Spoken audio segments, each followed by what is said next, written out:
यूनान में एक अद्भुत फ़कीर था जिसका नाम था डायोजनीस। वो बड़े रईस ख़ानदान से था।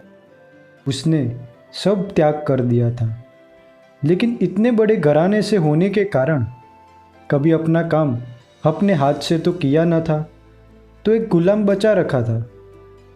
वो नौकर जो उसकी सेवा करता था।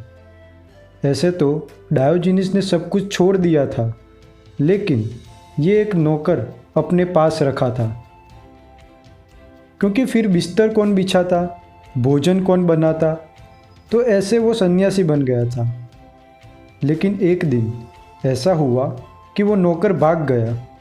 जब वो नौकर ने देखा कि डायोजनीस फ़कीर बन गया है, उसके पास तो मुझे देने के लिए कुछ भी नहीं, अब मेरा फ़ायदा ही क्या इसकी सेवा करके। वो नौकर डायोजनीस को जंगल में अकेला छोड़ के भाग गया। दूसरे फ़कीर जो डायोजनीस के साथ थे, उन्होंने कहा, उसका पीछा करो, ये बात ठीक नहीं, उसको दंड देना आवश्यक है। लेकिन डायोजनीस ने कहा, मैं सोचता हूँ कि अगर नौकर मेरे बिना जी सकता है और मैं उसके बिना नहीं जी सकता, तो कौन मालिक है और कौन नौकर, इसके बारे में सोचना चाहिए। दास मेरे बिना जी सकता है, उसे मेरी कोई ज़रूरत नहीं, और मैं दास के बिना नहीं जी सकता, तो मैं तो नौकरों का भी नौकर बन गया। नहीं, अब ये भूल मैं न करूँगा। अच्छा हुआ कि वो भाग गया। अब वो वापस भी आए तो भी उसके हाथ जोड़ लूँगा। ये आदमी मुक्ति की तरफ एक कदम रख रहा है, क्योंकि इसका कल भी तो इसी से निकलेगा। एक दिन डायोजनीस अपना भिक्षा पात्र लेकर नदी के किनारे से जा रहा था। तब उसने देखा कि एक कुत्ता बहुत ही तेजी से नदी की तरफ दौड़ा और नदी में जाकर थोड़ा सा इधर उधर तैरने लगा। फिर वो बाहर आया, पानी पिया और नदी के किनारे की मिट्टी में सो गया और मिट्टी में गोल गोल घूमने लगा। डायोजनीस ये सब बहुत ही ध्यान से देख रहा था। उसने सोचा कि ये कुत्ता तो मुझसे भी ज़्यादा खुश और मुक्त है, उसको कोई भी फिक्र नहीं है। मैं जब भी पानी में जाता हूँ, मुझे फिक्र रहती है कि मैं जो लंगोट पहना हूँ वो गीली ना हो जाए, और तो और मैं मेरे भिक्षा पात्र का भी गुलाम हूँ। उसके बिना ना तो मैं खाना खा सकता हूँ, ना ही मैं पानी पी सकता हूँ। अगर ये कुत्ता बिना भिक्षा पात्र से रह लेता है और मैं ना रह सकूँ, तो मेरी कुत्ते से भी बुरी दशा हो गई। तभी उसी ने अपना भिक्षा पात्र और लंगोट वहीं पे रख दी और नग्न होकर आगे बढ़ा। वो हाथ से ही पानी पीने लगा और हाथ में ही भिक्षा लेने लगा। सिकंदर जब भारत आ रहा था, तब इसी फ़कीर से मिला था। जब सिकंदर ने डायोजनीस को देखा, डायोजनीस नग्न फ़कीर नदी के किनारे रेत में सो रहा था और अत्यंत प्रसन्न होकर रेत में गोल गोल घूम रहा था।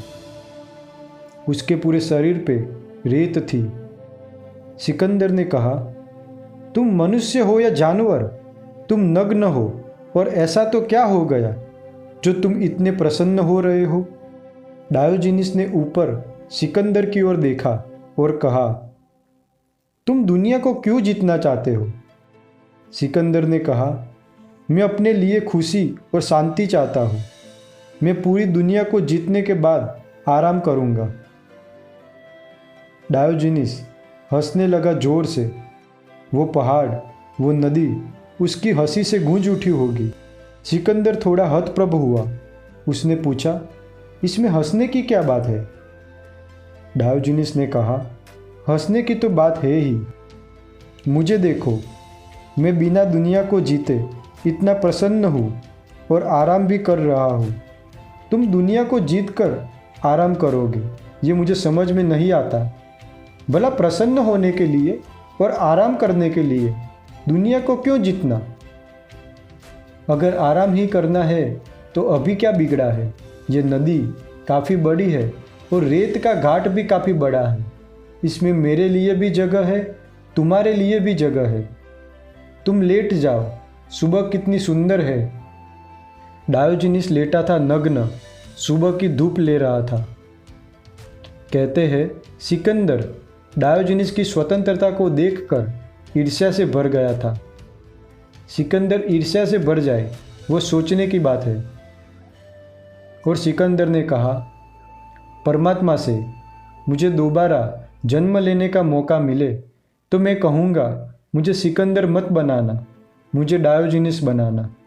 लेकिन अभी तो जाना होगा, अभी तो यात्रा अधूरी है, संसार जीतने को पड़ा है। लेकिन तुम्हारी बात याद रखूँगा, तुम्हें कभी भूल नहीं पाऊँगा। मैं तुमसे अति प्रभावित हो गया हूँ।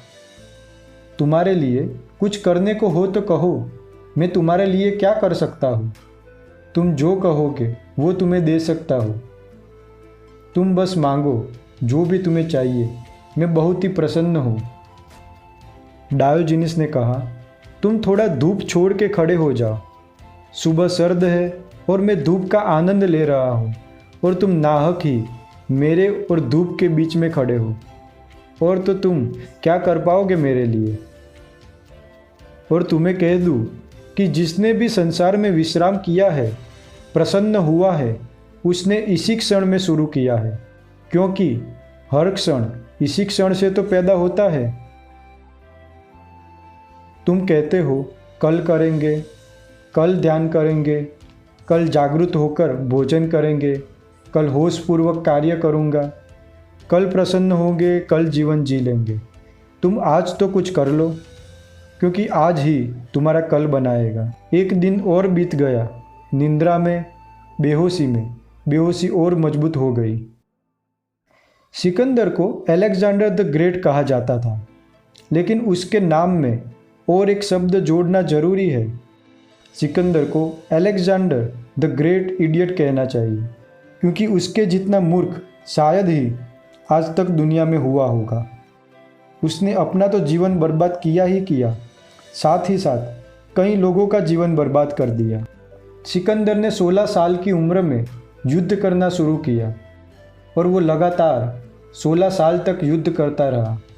फिर भी वो जब 32 साल की उम्र में मृत्यु को प्राप्त हुआ, वो बहुत ही दुखी था, क्योंकि उसने आधे विश्व को ही जीता था, आधा संसार अभी जितना बाकी था। इससे बड़ा मूर्ख कौन हो सकता है। लेकिन सिकंदर जैसे मूर्ख ने भी अपने जीवन में एक कार्य अच्छा किया था। वो यह था कि उसने अपने मृत्यु से पहले लोगों से एक विचित्र बात कही। सिकंदर ने कहा, जब वो उसके लिए ताबूत बनाए तब उसमें 2 छेद रखे, जिसमें से उसके 2 हाथ बाहर रखे जाए, ये दिखाने के लिए कि अलेक्जेंडर द ग्रेट मरते समय खाली हाथ जा रहा है। इस संसार में कुछ भी पाने जैसा नहीं है, ना ही कुछ भी खोने जैसा है। यही एक चीज़ उसने अपने जीवन में समझदारी भरी की थी। लेकिन हम सबको समझदारी भरा और प्रेमपूर्ण जीवन जीने के लिए आखिरी घड़ी का इंतज़ार नहीं करना चाहिए।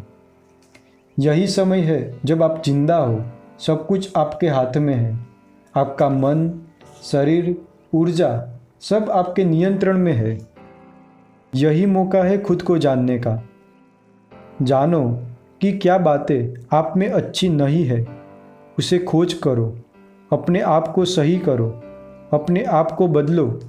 डायोजनीस की तरह एक एक कदम अपनी स्वतंत्रता, मुक्ति और आनंद की ओर बढ़ाओ। अभी ही, आज ही ध्यान शुरू करो। कुछ जान लो अपने बारे में, अपने मन के विकारों को पढ़ लो, वरना मृत्यु के बाद सब धरा का धरा रह जाएगा। सिकंदर की तरह द ग्रेट इडियट मत बनना। Thank you so much for watching. नमो बुद्धाय। This is Buddha, the way of living.